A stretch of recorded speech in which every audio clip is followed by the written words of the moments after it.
Moje ime je Lazar Petrović i bit ću vaš domaćin u ovom serijalu. Od malih nogu sam želeo da postanem kuvar ili glumac.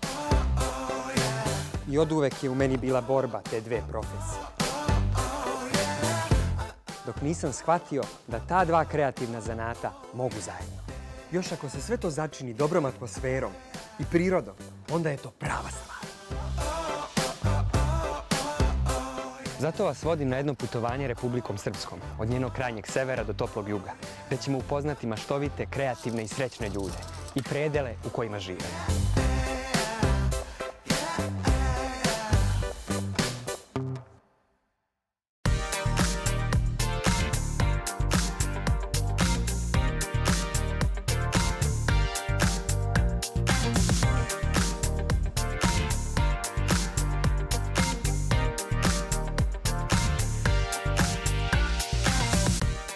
Otet od hercegovačkog kamena i smešten u podnožju stenovite planine Leotar. Ovaj grad je jedan od najlepših na našem području. Dobrodošli u Trebinje.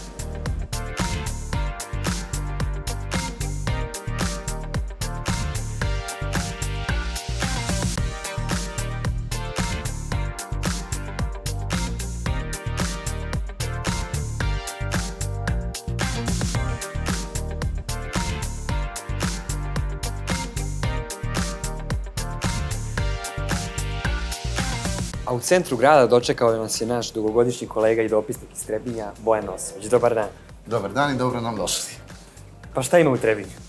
Pa Trebinje u ovo doba godine mirno, ali možda i najljepše doba u Trebinju. Vidite, iako je decembar, Trebinje je okupano suncem, nekako sada mirujemo, ali već mi očekujemo goste i u novogodišnjim praznicima, a pogotovo na ljeto kada je sve krcato. Trebinje je, da kažemo, neka vrsta bisera Hercegovine i bisera što se tiče turizma uopšte na našim prostorima. Bisera Republike Srpske. Jeste, i Trebinje je u posljednjih nekoliko godina zaista pravi biser, grad koji se razvija kada je u pitanju turizam. Kako nam kažu iz Trebinjske turističke organizacije, iz godine u godine se obaraju svi rekordi. Trebinje privlači turiste i svojim gastronomskom području. Tako je. Tako je, ona autohtona prava hercegovačka jela, to je nešto obavezno što svak ko dođe u Trebinje proba. Mi se nalazimo upravo na takvom mjestu gdje su onaj najbolji hercegovački proizvodi. Nalazimo se u Trebinskoj gradskoj tržnici. Ovdje sve miriše pravim domaćim sirom koji ćeš, nadam se, da probaš. Po vašoj preporuci, koji sir bi trebao sigurno da se proba u Trebinju? Ja mislim šta god da probate, nećete se pokajati, ali nekako mi se čini da je onaj iz mješine najbolji pravi autohtoni. Evo, naša vrijedna domaćica će nam reći kakav je tu zapravo sir, a i ti ćeš da probaš. Dobar dan. Dobar dan i dobro nam došli. Ovo je punomasni sir iz mlijeka. Imamo kravlji, imamo ovčji, imamo onda ove polumasne sireve, onako djelimično od obrana mlijeka, imamo one skroz obrane, popularno zvani... Zdravka, ono što je pravi specijalitet u Trebinju je sigurno sir iz ulja, je li tako? I sir iz ulja i sir iz mlijeha. Da. Nezaobilazno je. Da mi našem gostu proba, da on proba On će probati sir iz ulja i vi svi i sir iz mlijeha. Ajmo iz mlijeka prvo pa da mi kažeš utiske tvoje. Izvolite.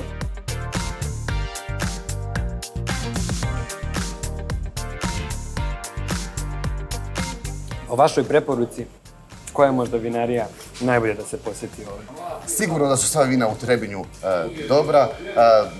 Bilo da, kod nas se kaže da zimi pijemo vranac, jer nas on zagrije, a ljeti mi se svi sladimo sa dobrom hercegovačkom žilavkom. Ja ti predlažem da odeš do manastira Tvrdoš, to je jedna od najpoznatijih vinarija na području cijele Hercegovine, odnosno Republike Srpske, pa i šire.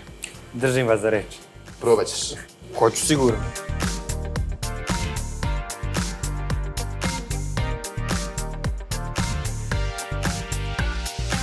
Kada bi na Hercegovinu gledali kao nekakav vez, svaki bod na vezu bio bi po jedan manastir.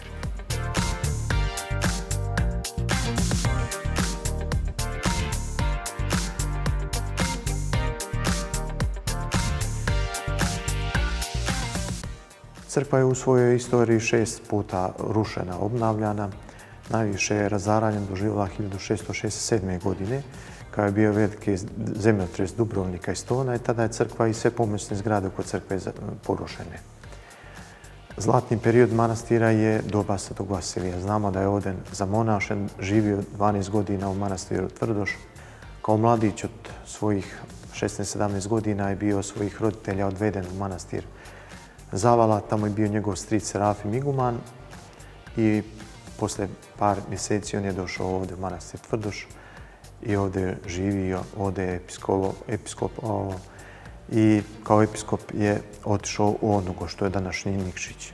Manastir je znači nepuni 300 godina bio porušen do 1926. Za 2 godine je obnovljen od Nikole Runjeca, jedan Trbinjac koji je živio i radio u Americi, dao sredstva da se obnovi crkva iz doba kralja Milutina. Znači, posle cara Konstantina dolazi obnova od kralja Milutina. 14. vijek, znamo za njegovih 40 godina vladavine da je 40 crkava ili manastira obnovljeno, između ostalog ova je crkva obnovljena i proširena.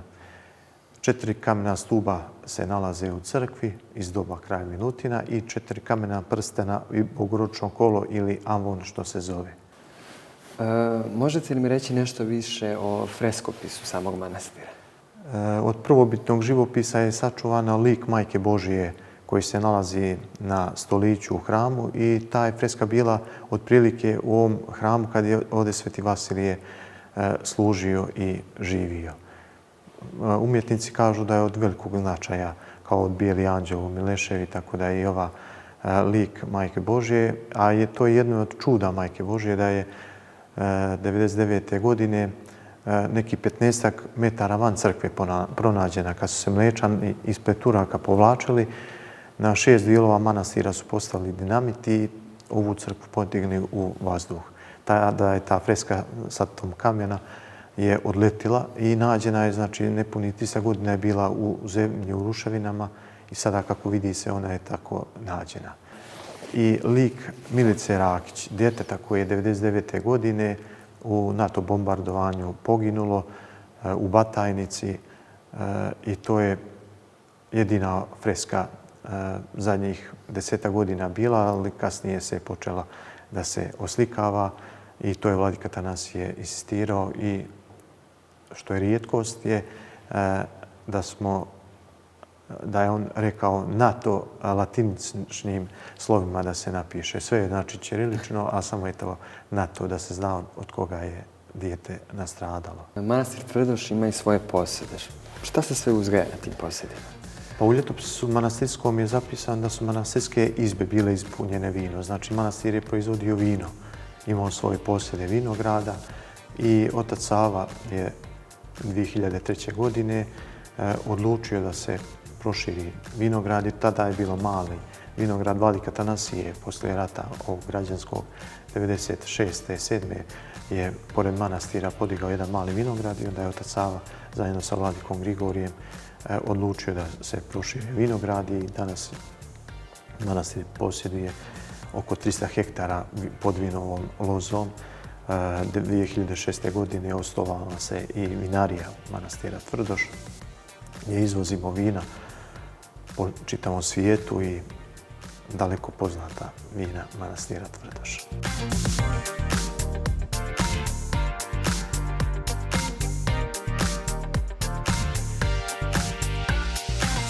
U samom Trebinju ima preko 30 vinarija, što velikih, što manjih. Manastir Tvrdoš, to jest vinarija manastira Tvrdoš, je jedina od vinarija u Bosni i Hercegovini koja je HASAP licenca Europske unije za kvalitet i za proizvodnju, to i u vinskoj i farmaceutskoj mliječnoj industriji. Od proizvodnje imamo vranac od crvenih, to je autoktona sorta, i žilavka od bijelih. Od internacionalnih jeste Cabernet Sauvignon, Merlot od crvenih i Chardonnay od bijelih. Prije 10 godina je počela da se i proizvodi i rosé vino gdje je baza Merlot, a imamo tu i lozu, rakiju, gdje proizvodimo i travaricu od te loze, gdje trave oko manastira, 3 vrste trava, ruzmarin, brijestak i pelin. Postoji li neka tajna manastirskog vina? Pa nema. Tajna je da se radi pošteno, da se radi sa ljubavlju i Bog što je dao, samo treba da to mi još doprinesemo. 3 su stvari bitne za dobro vino. Jeste da ima dobro sunce, dobru zemlju i poštenje domaćina.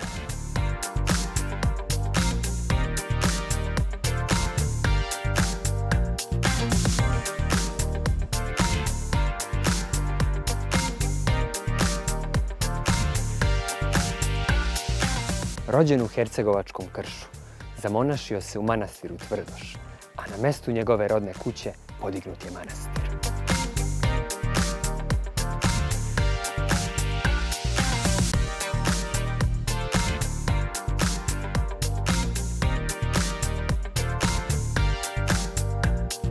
Nalazimo se u rodnom mjestu Svetog Vasilija Ostroškoga i ova crkvica u kojoj se nalazimo je podignuta na samom mjestu gdje je bila nekada rodna kuća Svetog Vasilija Ostroškoga.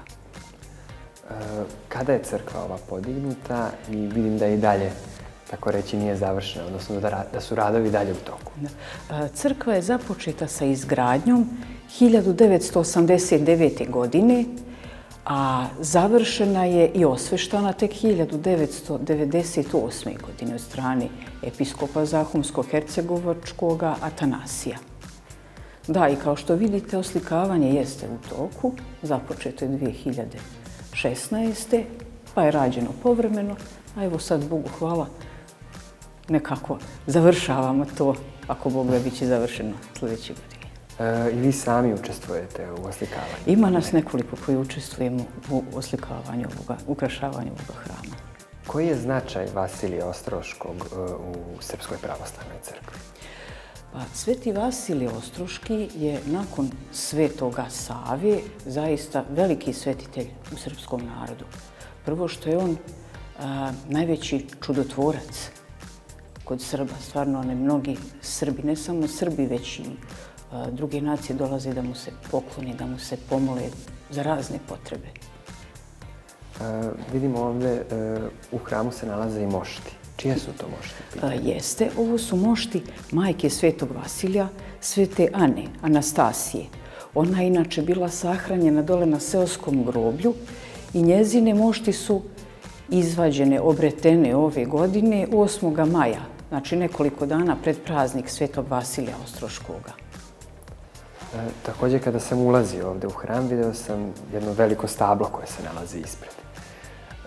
Pretpostavljam da je drvo dosta staro. Da, drvo se zove košćela. U nekim krajevima je poznato i pod nazivom koprivić, pošto list podsjeća na list koprive. Po predanju, drvo je postojalo kad je rođen Sveti Vasilij Ostroški, pa da kažemo, možemo da kažemo da je blizu 500 godina staro. Obzirom da je Sveti Vasilij Ostroški rođen 1610. godine, a drvo je već tada postojalo.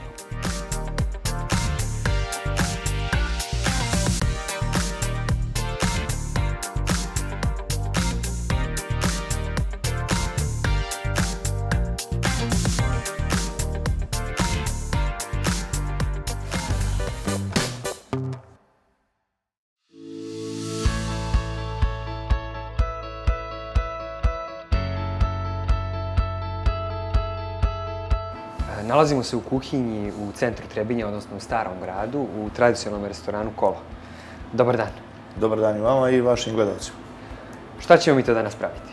Pa evo, kao i svi oni gosti koji dođu u ovaj grad žele da nešto domaće probaju. Mi smo se danas potrudili da izdvojimo neka jela, prije svega tradicionalna jela, da kažem hercegovačka, kao što je to čuvena cicvara koja se sprema u trebinjskim i hercegovačkim restoranima.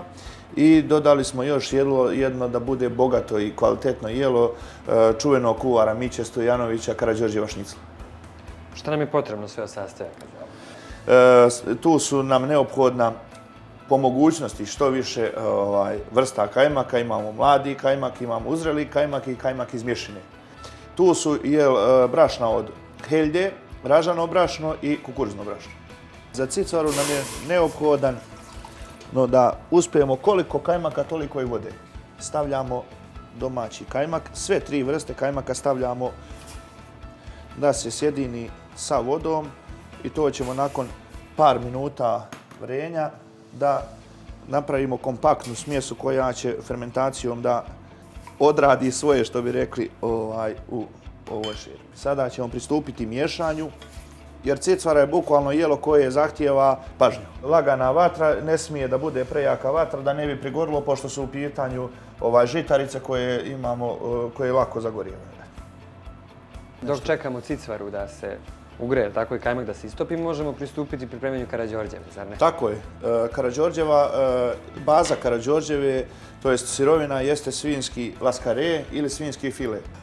Šnical se sječe, potom se radi da se istuče što više, tako da svaka žilica da bude odstranjena kako sječenjem, odvajanjem, tako i tučenjem mesa da bi bilo i što mekše za konzumaciju samog jela. Da li postoji neki način odakle krećemo da tučemo, od sredine, od kraja? Pa ja imam praksu, to jest mi ovdje u našem restoranu da tučemo šniclu od sredine prema kraju. Tako da razvlačimo što više da se i samo meso razvuče i da dobijemo što više prostora da napravi, jer Karađorđeva se puni, kako i znamo, kajmakom. Kad bude gotova Karađorđeva, kada je presječemo, ona bukvalno se istopi, se sav kajmak iz nje izađe. Kako određujemo otprilike količinu kajmaka koju treba da stavimo? Pa mi ne određujemo količinu kajmaka, kolika je čija šaka, toliko se stavi, tako da bukvalno mi radimo na principu tome da toliko se ne vodimo tim nekim normativima, zato što u poslu i u gužvi to se stvarno ne može ispoštovati. Bitno nam je da sigurno i 100% zadovoljimo one propisane norme koje mi nudimo. A garantujemo da svaka šnica i svako naše jelo prelazi tu normu sigurno u nekom postotku od 5 do 10%. Sada ćemo prići pristupanju rolanja Karađorđeve šnice tako što blagim pritiskanjem razvlačimo i meso i kajmak ka krajevima Karađorđeve šnice. Znači, bitno je da je stisnemo da ne ostane nigde vazduha, da kažemo u njoj. Ukoliko vidimo da nam je malo debeo kraj ostao, slobodno možemo pristupiti dodatnom tušenju. Tako da što bolje ovaj kraj se zalijepi, kako ne bi došlo do odvajanja ili pucanja. Krajeve možemo da zatvorimo, znači, po rolanju ili da ga prekrstimo kao sarmu, kako sam već rekao, prije samog motanja.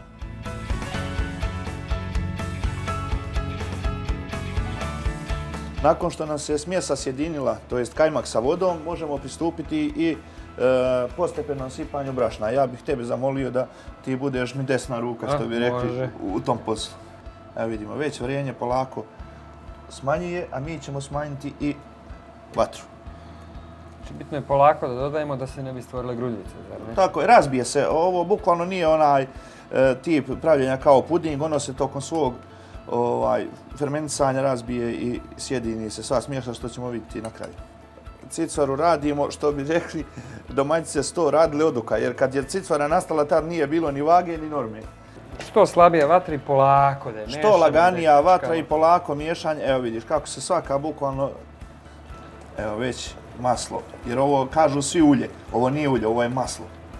Ovo je maslo koje kajmak pušta i on ide na površinu. I ovo je, ja sam prije par godina spremao cicvaru tu na trgu za Vaskrs i novinarka koja je tada radila program se oglednula u cicvari i udala se ove godine. Pa tako ako nisi ženjen, možda da se ogledneš. Daj odmah da se ogledamo. Rekli ste da je tradicionalno to za Božić da se ogleda cicvari. Tako je, pogotovo planinski krajevi cicvaru spremaju za Božić, pa eto i onome čuvenom filmu Nož je jedno od tih detalja, ta cicvara i ogledanje te tradicionalne porodice srpske koja je spremila za taj ručak, jer bukvalno što bi rekli, prvo se mrse sa cicvarom, pa onda sve ostalo veselica ili pečenica, kako ko zove, ali cicvara je jedno od tih jela, da kažem. Mislim da je to već primaklo kraju, što bi rekli, a mi ćemo dodati sada malo i punomasnog sira. To je sir koji zovemo dok je mlad škripavac, a sada je već on zreo i suvi sir kako bi ona još bila potpunija i kvalitetnija. Što se tiče svih sastojaka, sve sastojke neophodne za cicvaru možemo naći na domaćem terenu. Kajmak i sir možemo naći znači, u Trebinjskoj tržnici koji donose ljudi sa Zelengore, tako da bukvalno nema fabričko ništa u njoj, da se tako izrazimo. Ono što sam ti rekao na početku, to se sada može i vidjeti. Za kašikom se čitava smjesa koja se sjedinila, okrenula. Pošto je cicvara gotova, a ona se vruća konzumira ili jede, red je i da se poslužimo. Tako bi te zamolio da nam dodaš jednu posudu da serviramo jelo. Završili smo motanje Karađorđeva. Zamolio bi te da malo i ti da vidimo, ćemo li to ostaviti za sezonu ovdje da nam malo bude još od pomoći. Kada ste već pomenuli sezonu, bude li gužve ovdje, ima li turista? Pa znate kako, evo igrom prilika, mi smo tu u samom strogom centru grada. Tako da svi oni turisti koji su tu u gradu žele i da što brže, kvalitetnije jedu kako bi uspjeli da obiđu i ostali dio grada. Tako da što se tiče grada Trebinja u posljednjih 7-8 godina, ta ekspanzija turizma je stvarno na jednom, možemo slobodno reći, zavidnom nivou. Naravno, zahvaljujući svim faktorima, kako od same organizacije turističke zajednice grada Trebinja, tako i svi u nas koji možemo na neki način da doprinesemo tome kako kvalitetom ponude koju nudimo, tako i svim drugim aktivnostima koje sprovodi grad Trebinje i turistička organizacija grada Trebinja. Primetio sam da 2 put panirate Karađorđevu. Karađorđevu paniramo 2 puta, čisto radi kompaktnosti same sadržine okolo mesa, kako bi bili sigurni da neće doći do pucanja prilikom praženja. Ona sad ide u fritezu, je li tako? Stavljamo je na temperaturu od 200 stepeni.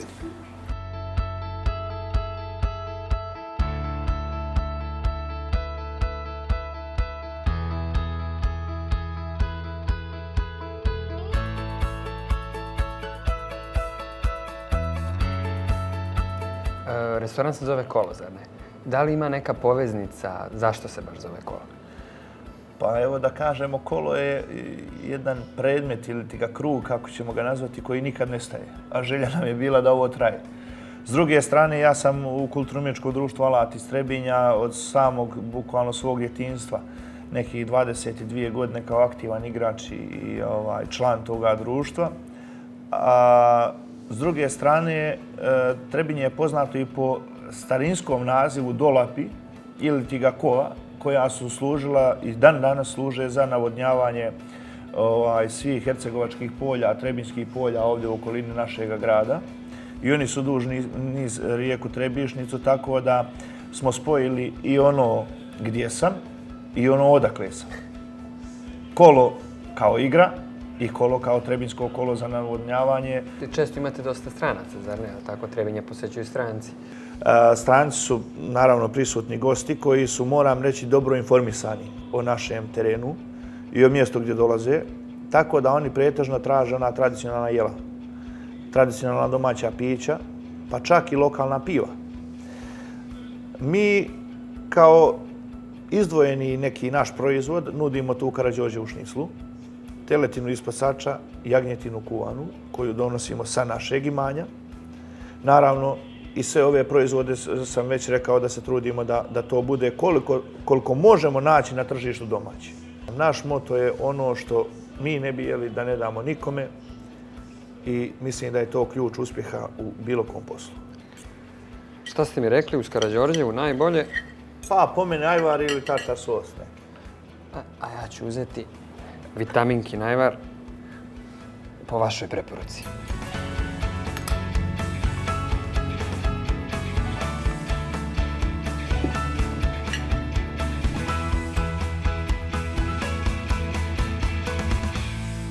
Trebinje je dalo veliki broj učenih ljudi u svojoj turbulentnoj istoriji, a među njima veliki broj umetnika.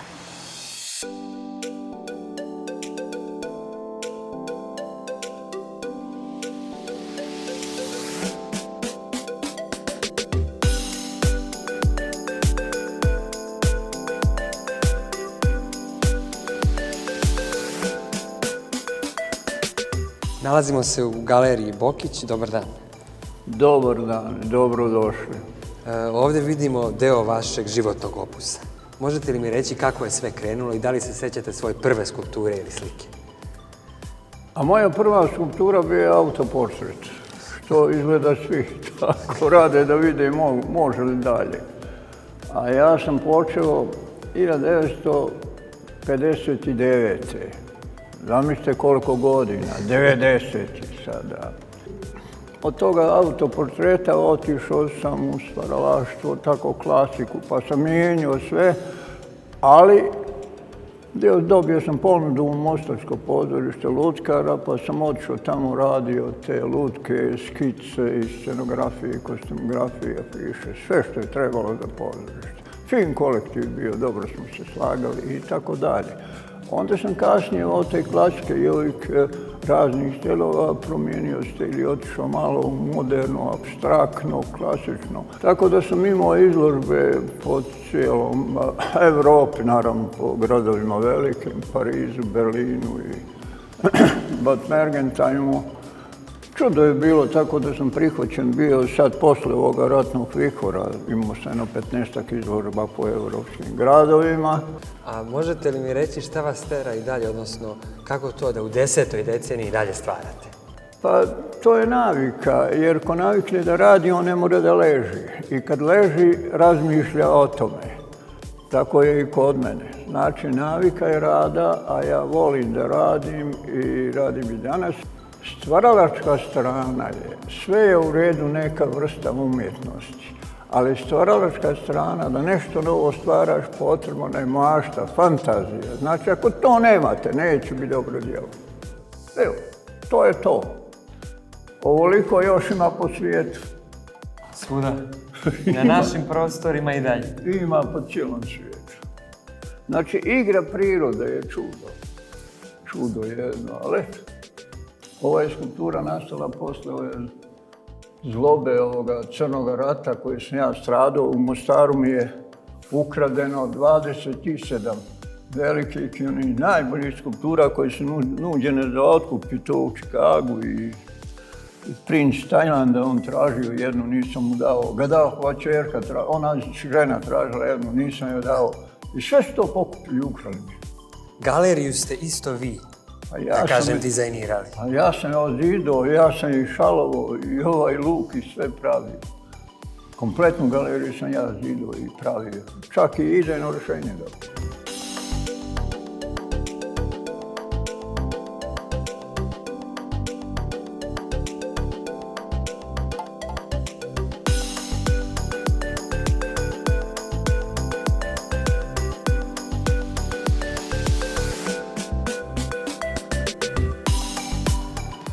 Duh i kultura jednog područja vekovima se prenosila s kolena na koleno. Danas to rade kulturno-umjetnička društva koja čuvaju od zaborava prava mala blaga naše kulturne baštine.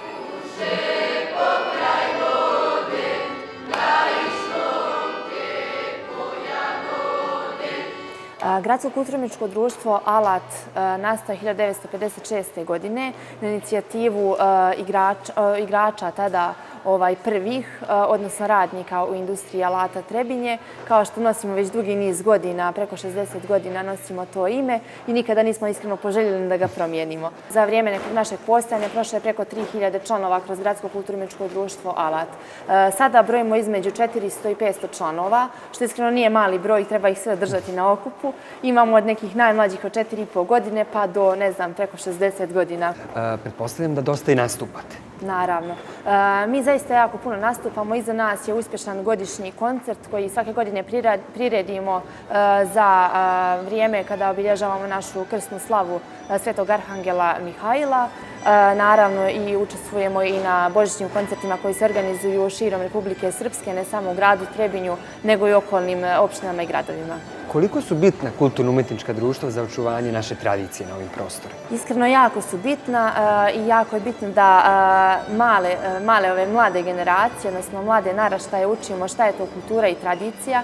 Ja kako radim sa najmlađim ansamblom, zaista vidim da su djeca danas jako zainteresovana za folklor. Ljudi su shvatili šta su prave vrijednosti i na što treba da se fokusiramo i nekako zaista i mi smo učinili sve da privolimo te nove generacije da budu dio kulturno-umjetničkih društava kako Alata, tako i drugih, naravno, kulturno-umjetničkih društava koje rade na teritoriji Republike Srpske i nekako uvijek smo tu da čuvamo našu kulturu i tradiciju od zaborava.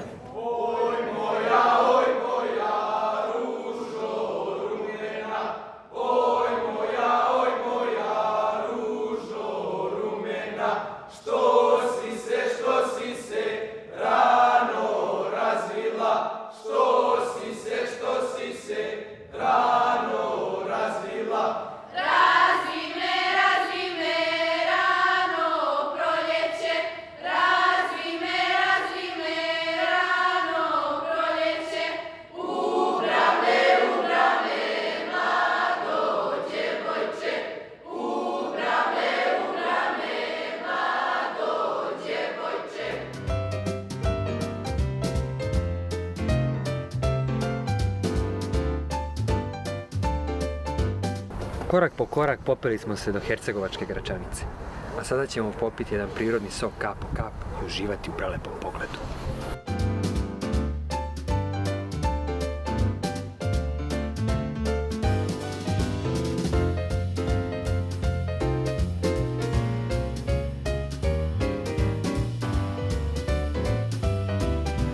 Dragulj Hercegovine, pored svojih prirodnih lepota, polako postaje i centar kulture Republike Srpske.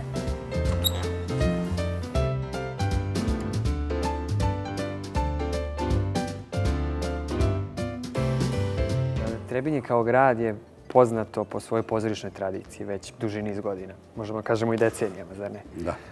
Šta je to i zašto je baš toliki broj dramskih umetnika potekao iz Trebinja? Pa ne znam, voda, vazduh, šta li je već u pitanju, zaista ne znam. Ali eto, nekako već tamo još prije rata su neki ljudi krenuli tim putem. Tako da valjda je Hercegovina podobna za taj neki umjetnički gen koji se stvara negdje iz ovog kamena, iz vode, iz vazduha, Da kažemo, preteča svakog profesionalnog pozorišta je sigurno amatersko pozorište. Trebinje se može pohvaliti i, da kažemo, višedecenijskim festivalom amaterskih pozorišta. Da. To je nekada bio festival dramskih amatera Jugoslavije i tu su dolazile predstave po 2 predstavnika, kako se ja dobro sjećam, iz svake republike. Danas je to pod nazivom Festival festivala nastavio tu tradiciju. U tim nekim ratnim godinama desili su se neki ti festivali u nekim drugim mjestima, ali Trebinje je posle nastavilo i to je, ja koliko znam, najstariji festival dramskih amatera u Bosni i Hercegovini, a nisam siguran, možda i malo na širim prostorima.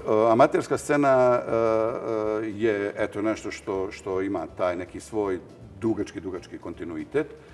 Međutim, već zadnjih 20 godina u kulturnoj sceni Male Stvari uopšte nije rijetkost, šta više, prioritet je u pozorištu Male Stvari stvaranje profesionalnih pozorišnih predstava i mi ono čime volimo da kažemo da se bavimo pored dramskog programa i programa za djecu, usudimo se da uzmemo i neku lutku i da ju upotrebimo i time smo pored Dječjeg pozorišta Republike Srpske u Republici Srpskoj jedinstveni.